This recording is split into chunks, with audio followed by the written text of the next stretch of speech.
All right, so get ready because we are diving into free things to do in Amsterdam. I know what you're thinking, Amsterdam. Free. Is that even possible?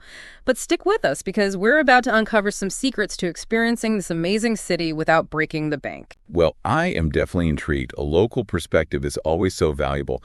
So tell me, what kind of free treasures did Dutch unearth for us? Well, starting at Dam Square, it's right by Central Station, so you can't miss it. It's always buzzing with activities, street performers, and just a constant flow of people. Yeah, Dam Square is definitely like the crossroads of the city. It kind of reminds me of Times Square in New York, but with a European charm.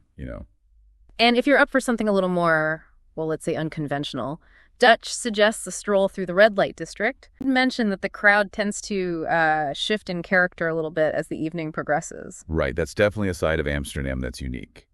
Not for everyone, but it's definitely part of the city's fabric. Okay, ready for a hidden gem. Imagine experiencing Amsterdam's canals without having to pay for a guided tour. Okay, how is that even possible? Dutch recommends taking the free ferry to Amsterdam North. Apparently, most tourists don't even know it exists. That's brilliant. It's a perfect way to see the city from a different angle. What's Amsterdam North like? Describes it as kind of an up-and-coming area, sort of undergoing a renaissance. So you get a free boat ride and you get to explore a cool, less touristy part of the city. It's like getting two experiences for the price of none. Talk about maximizing that travel budget. Speaking of maximizing, let's talk about views. Dutch suggests checking out some of the rooftop terraces, but there's a little catch. Most of them are part of bars or restaurants. Ah, I see where this is going. A challenge for our resourceful listeners. Exactly. To try enjoying the view without being too obvious about not buying anything. Think you could pull it off? Well, I admire the audacity. It'd take a certain amount of stealth and charm. What places did he recommend? He mentioned Blue Amsterdam. It's a restaurant with a glass-enclosed rooftop. And then there's Sky Lounge, a hipster bar near Central Station, but they have, seriously expensive burgers. So maybe admire that view from afar on that one. Probably a wise decision. Sometimes the best views are best appreciated without the added expense. Absolutely. But let's not forget about the sounds of the city. What about the music scene? Oh yeah, Amsterdam is known for its music. Right. What did Dutch suggest on that front? Well, he had some pretty amazing free options. First up, the public piano at Central Station. He said you can find incredibly talented musicians there just stopping and playing. I love that. It's like a spontaneous concert in the middle of a train station. I bet the acoustics in there are amazing too. Oh, yeah. Just imagine hearing those melodies echoing through the station. And if you're looking for something a little more structured but still free, Dutch suggested the free lunchtime concerts at the Concertgebouw in the summer. Like the Concertgebouw. That's one of the most famous concert halls in the world. How can they offer free concerts? Well, technically they're rehearsals, but Dutch swears they feel like full-blown performances. So you're basically getting a world-class concert experience for free. That's incredible. It's like getting a backstage pass to the world of classical music. And you're telling me there's even more free stuff to do in Amsterdam? Dutch has one more ace up his sleeve. This one is for the art lovers out there. Okay, lay it on me. He recommends the Schiedam Stedelijk Museum. And yes, I know, it's a mouthful, even for me. Schiedam Stedelijk Museum. Not bad. Tell me more. It has a rotating exhibition of major Dutch paintings. And get this, it's completely free to visit. So you can admire those iconic works without the crowds or the hefty entrance fees. That is a fantastic find. It's like a hidden treasure trove of Dutch art. You can really appreciate it in a more intimate setting that way. Exactly. I'm already making a mental note to add this to my itinerary. Imagine seeing those masterpieces up close and personal without having to fight through a horde of tourists. You know, the best part is, saving all that money on museums and other things leaves you more room in your budget for some truly unforgettable experiences. Maybe a splurge on a canal dinner cruise or tickets to a performance at that very same Concertgebouw. That's a great point. So by embracing the free stuff, we can actually enhance our whole Amsterdam experience. Exactly. It's all about finding that balance between budget-friendly exploration and maybe indulging in a few of the city's more, shall we say, luxurious offerings. We offer the best travel prices, which you won't find anywhere else. Please check the description and verify this for yourself.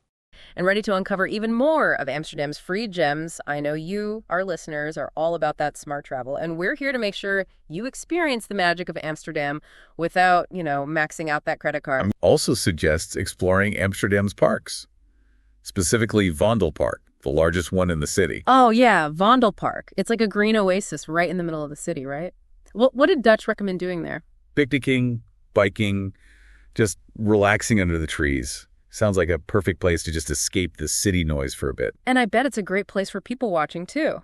You know it. And if you're looking for something with a bit more of a local vibe, he recommended Wester Park. A little quieter, he said. Okay, Wester Park. Got it. So we got Grand Canals, we've got tranquil parks. But what about the neighborhoods themselves? Amsterdam is known for these really distinct districts, each with its own personality. Right, and Dutch really encourages exploring those, like the Peep.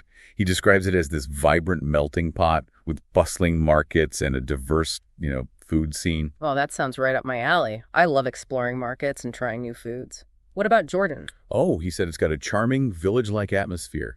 The narrow streets, quaint cafes, and independent boutiques. It sounds like a perfect place to get lost in the charm of old Amsterdam. This historical treasure tucked away in the heart of the city, the Beginhof. Beginhof, that's right, this hidden courtyard dating back to the 14th century. Refresh my memory, what exactly is the Beginhof? It was originally a community for, religious women, but today it's this peaceful oasis in the middle of the city. I love those little pockets of tranquility you find in busy cities. I'm guessing it's free to visit. You guessed it. You can wander through the courtyard, admire the historic buildings, really imagine what life was like centuries ago. A little step back in time, huh?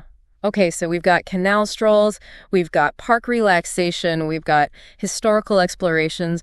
But what about getting around the city? Any way to do that without spending a fortune on transportation? Free walking tours. Oh, yeah. Those are always a great way to get acquainted with a new city. You get those local insights, learn some history, and maybe even discover some hidden spots you might have missed on your own. Right. Plus, most of them operate on a tips-based system. Which is perfect for the budget traveler. Absolutely. You get to control how much you spend. Now, I'm going to say something that might surprise you. It's checking out Amsterdam's street art scene, specifically the neighborhoods of De Pijp and the NDSM Wharf. Street art. It's like an ever-changing open-air gallery. Exactly. He said you'll find everything from these colorful murals to thought-provoking installations, even some politically charged pieces. That's a way to really engage with the city. Absolutely. And it's completely free. You just wander and see what catches your eye. Now, let's talk about food. We all know exploring a new city can work up an appetite. Recommends exploring the city's markets. Oh, markets are always a great place to find delicious and affordable food. What markets did he suggest? He specifically mentioned the Albert Cup Market, one of the largest and most diverse in the city. I've heard of that one. You can find everything there, from fresh produce and seafood to, spices and cheeses, and all the street food you can imagine. Oh, it sounds like a foodie paradise. I bet you could spend hours just wandering through those stalls, sampling different flavors. Oh, absolutely. And it's the perfect place to try some local delicacies, too. Like stroopwafels and poffertjes. Oh, stroopwafels, those warm, gooey, caramel-filled waffles. They're a must-try in Amsterdam. Totally. And you know what? You can often find great deals at markets, especially if you go later in the day. When the vendors are trying to get rid of their remaining stock. Exactly. Okay, so it's a cultural experience and a budget-friendly way to, indulge. Simply enjoying the city's atmosphere, soaking up the culture, connecting with those friendly locals. He even suggests learning a few basic Dutch phrases. Even a simple hello or dank jewel can go a long way. Yeah, it's a small gesture that shows respect and appreciation for the local culture. And you never know, it might spark some interesting conversations. Exactly. Those unexpected interactions can be the most memorable. Sit on a little secret. You can actually find a working windmill right there in the city. No way! A windmill in Amsterdam. Tell me more. He recommends heading to the Oud West neighborhood to visit De Goeyer Windmill. Not only can you see it up close, but you can actually climb to the top for some incredible views, all for free. Wow, talk about an unexpected find. It's like stepping back in time and getting this panoramic view of the city all at once. Right, blending the old and the new. Speaking of which, Dutch also highlighted Amsterdam's many bridges. He said each one tells a story, reflecting different architectural styles and periods of history. I've always been fascinated by bridges. They're like works of art, really. Did he mention any particular bridges we should check out? He specifically mentioned the Magierbrug, also known as the Skinny Bridge. He said it's especially beautiful at night when it's all lit up. Oh, I've seen pictures of that one. It's so picturesque with its slender arches reflected in the water. I can see why it's a popular spot. Amsterdam Museum. It's free on the first Sunday of every month. It's all about the city's history and culture. Oh, that's a great tip. What other museums did he mention? He also suggested the Civic Guards Gallery. It's free every day. They have a collection of 17th century group portraits of Amsterdam civic guards. Those sound fascinating. It's like a glimpse into the past. And for our photography lovers out there, Dutch mentioned Foam. It's a photography museum that often has free exhibits in its basement gallery. Foam is a pretty well-known museum, showcasing a wide range of photography styles. So even if you're just in Amsterdam for a short trip, you could still snag a free museum visit. It's all about planning, right? But what about those spontaneous moments? You know, those unexpected events that can really make a trip special. The Amsterdam Light Festival. It takes place every winter. Imagine strolling along those canals at night, surrounded by twinkling lights and these amazing art installations, all for free. That sounds absolutely magical. It's like the city transforms into this open-air art gallery. Check the city's event calendar. Look for free festivals, concerts, markets, anything that's happening while you're there. Ah, that's such a good idea. One of the things that just blew my mind is how much of the Netherlands is actually reclaimed land. It's unbelievable, isn't it? Yeah, so tell me about this Colder Lane concept, because I've heard the term, Yeah. but I don't really fully grasp it. Yeah. So basically, imagine taking land from the sea and making it Okay. livable and usable. And that's essentially what the Dutch have been doing for centuries. So it's not just draining like a swamp or something like that? No. This is literally pushing back the North Sea. Exactly. It's a constant battle against the elements with dikes and dams. Wow, so they really are kind of sculpting their own country. In a way, yeah, absolutely. It's amazing. And speaking of iconic Dutch images, you got to talk about windmills, right? Of course. I always picture those windmills as very charming, quaint little, decorative almost. Yeah, just a tourist attraction. But they actually played a huge role in this whole land-making process, didn't they? Absolutely, a vital role. Tell me about that. I mean, picture this, over 1,000 of these windmills, not just, sitting there. They were actually working these big machines. And a lot of them used a device called an Archimedes screw, which is this giant spiral thing. And as it rotates, it scoops the water upward, effectively draining the land. So they were harnessing wind power to drive these giant screws. Exactly. To create dry land. It's pretty ingenious when you think about it. That's incredible. And it must have been an amazing sight to see. Oh, absolutely. A symphony of engineering and human determination. And I know one of the best examples of this is the Zuiderzee project. Right. So for those of us who don't know what that is, tell us. The Zuiderzee was a massive inland sea. Okay. And they decided to dam it. They built this 18-mile-long dam to separate it from the North Sea. Wow. And essentially turn this sea into farmland. That's incredible. It's mind-boggling, the scale of it, the engineering, the vision. It's just incredible. I mean, now landlocked, right? Yeah, it's incredible. You can walk where fishing boats once sailed. Wow. And it really gives you a sense of the scale of this transformation. So they really have a very deep connection to the sea, don't they? Oh, absolutely. I mean, their whole country is shaped by it. Yeah, I mean, it's not just the land. Right. Obviously, it's their culture as well. Yeah, and their economy. Yeah. I mean, Rotterdam, one of their major ports, is a huge global trade hub. Yeah. But then you have these smaller historic ports, like Hoorn, which give you a glimpse into the past. So kind of the old and the new world. Exactly. And it's that juxtaposition that makes it so fascinating. Well, speaking of the past, we got to talk about the Dutch East India Company. Ah, yes. A legendary trading power. Oh, yeah. They basically ruled the spice trade, didn't they? They controlled the flow of spices from Asia to Europe? I mean, spices were so valuable back then, weren't they? Oh, incredibly valuable. I mean, we're talking nutmeg could buy you a house, kind of valuable. Oh. Yeah. So you can imagine the wealth and power they accumulated. Yeah, puts my spice rack into a whole new perspective. Right. But it wasn't just about trade, was it? No, this was also a time of incredible artistic flourishing. Yeah, the Dutch Golden Age. Exactly. And it's fascinating how their art reflected the changing society. So what was different about their art? Well, as the Netherlands became a Protestant republic, there was a shift away from religious themes in art. So what were they painting? You see a lot of portraits of wealthy merchants. Okay. Scenes from everyday life, still lifes, with these opulent displays of food. Hans Hals. Yeah. Whose portraits really capture the spirit of that era. He was a master at capturing the personality and the essence of his subjects. And what about those still lifes with all the food? Were those just like pretty arrangements, or was there more to it? They were definitely more than just pretty pictures. They were a symbol of the prosperity of the merchant class. Okay. Their wealth, their status. It was all on display. It's amazing how art can really transport you back in time, isn't it? Absolutely. It's something that I found both intriguing and a little terrifying. Okay, what's that? The herring Ugh, yes, the raw herring Amsterdam style. with the onions and the pickles. I'm not sure if I'm brave enough to try that. It's definitely an acquired taste, but the Dutch consider it lekker ongezond. Lekker ongezond. Yeah, it means delicious and healthy. Okay, well, maybe one day I'll be brave enough to try it. Oh, you never know. So we've gone from making land to Dutch masters. Quite a journey. I know. What should we talk about next? Well, why don't we step back in time again and explore daily life in a 19th century fishing village through the Zuiderzee Museum. Oh, yeah. We can see what it was like for those wooden ships and iron men about. All right, let's do it. Okay. So the Zuiderzee Museum sounds like we're going to get a real feel for, what life was like back in the day. Oh, yeah. It's not just looking at exhibits. It's like stepping back in time, Okay. You can wander through reconstructed houses, workshops, see coopers making barrels, blacksmiths at their forges. Wow. They even have a coal-powered laundromat. A coal-powered laundromat. Can you imagine that? That's incredible. I got to hear more about this coal-powered laundromat. Fascinating. They had this whole belt-driven system powered by coal. Wow. It really makes you appreciate modern conveniences, doesn't it? Absolutely. Yeah. So it wasn't just life on land, though, was it? Yeah.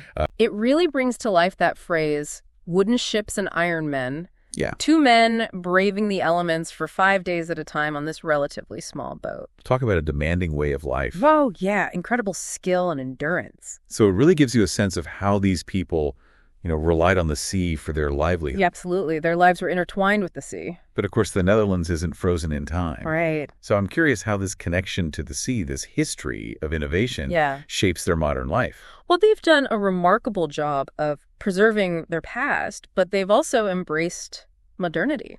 Okay. One thing that really stands out is their public transportation system. Yeah. Really impressed by the Rotterdam train station. Okay. It's a stunning piece of modern architecture. And of course, we can't talk about the Netherlands without mentioning bicycles. Oh, yeah. The bicycle is king in the Netherlands. It's not just a mode of transportation, is it? No, it's a way of life. Yeah. It's woven into the fabric of their culture. Okay. You see everyone on bikes from little kids to grandparents. Wow. And they have this amazing network of dedicated bike paths. Sounds idyllic. It is. It's quite a sight. But I know that the Netherlands also faces some serious challenges. Right. Especially with the ever-present threat of the sea. Yeah. The sea is both a source of life and a constant threat. Yeah. And with climate change, rising sea levels, Exactly. the stakes must be higher than ever. Oh, absolutely. Climate change is making the work of flood protection even more crucial, more difficult, and far more expensive. So what are they doing to combat this? Well, they're investing billions of euros to fortify their defenses. Okay. They're reinforcing dikes, building new ones. Wow. They're even moving mountains of sand and mud to bolster their coastline. So they're really thinking long-term. Oh, yeah. They have to. They're protecting their country for future generations. What about that Maisland storm surge barrier? Oh, that's incredible, isn't it? Yeah, tell me about that. It's a feat of engineering. It's got these huge barrier arms as long as the Eiffel Tower Wow. that can be swung shut to protect the Rotterdam Delta from storm surges. So they're using cutting-edge technology to protect themselves. Absolutely. They're combining centuries-old techniques with the latest technology. It's amazing how they've adapted. It's a testament to their ingenuity. But it's not all about battling the sea, is it? No. They also know how to enjoy it. Oh, yeah. They love their seaside resorts. Yeah. You mentioned the Scheveningen seaside resort with that historic promenade. Right. A beautiful place to stroll along the beach, enjoy the fresh air. And then you have these quieter, idyllic corners of Holland, like Marken, where you can really experience that blend of past and present. I can picture it now. Yeah. Stairs. Ah, yes, the infamous Dutch stairs. Tell me about this. They're steep, they're narrow, especially in the older buildings. Okay. Not fun with heavy luggage. Yeah, I can imagine. So pack light. Definitely pack light. Okay, good tip. There's to be assertive when they want the bill. Yeah. Otherwise, you might be waiting a while. Good to know. And what about the weather? Ah, yes, the unpredictable Dutch weather. Yeah. Layers are essential. Okay. You never know if it's going to be sunshine or rain. So be prepared for anything. Exactly. Okay. And almost everyone speaks English. Right, which is a huge plus for visitors. Absolutely. Yeah. And he loves the beauty of Dutch architecture and culture. Okay. Encourages travelers to venture beyond Amsterdam. Oh, I like that. And discover gems like Haarlem, Leiden, Maastricht. So get off the beaten path. Exactly. Explore the lesser-known towns and cities. What are some key takeaways you want our listener to remember? It's tough to pick just one thing, but I Right. think it's their spirit, you know? Okay. Their resilience and innovation. I mean, this is a country that literally built itself from the sea. It's true. It's both awe-inspiring and humbling at the same time. Yeah. I mean, their history really speaks to that ingenuity and determination, but they're not stepping the past either. Right. It's amazing how they've preserved those traditions while embracing modern life. Yeah, it's a unique balance. You know, you can be in a bustling modern city like Rotterdam Yeah. and then step back in time in a place like Marken Yeah. and experience the best of both worlds. You're right. And let's not forget the art, the windmills, the herring stands. Yeah. It all adds up to this really rich and vibrant culture. Absolutely a culture that's just waiting to be discovered. You're making me want to book a flight right now. Well, you should. Before I do, though, you mentioned earlier that herring is a big part of Dutch culture. Right. Now, I consider myself a pretty adventurous eater, Okay. but I'm not sure I could handle the raw herring Amsterdam style. Yeah, with the onions and pickle. Yeah. I don't know about that. Would you try it? Honestly, I might need to work up to that one. Okay. It's definitely an experience, but hey, more power to those who are brave enough. Yeah. I think I'll stick with the bitterballen.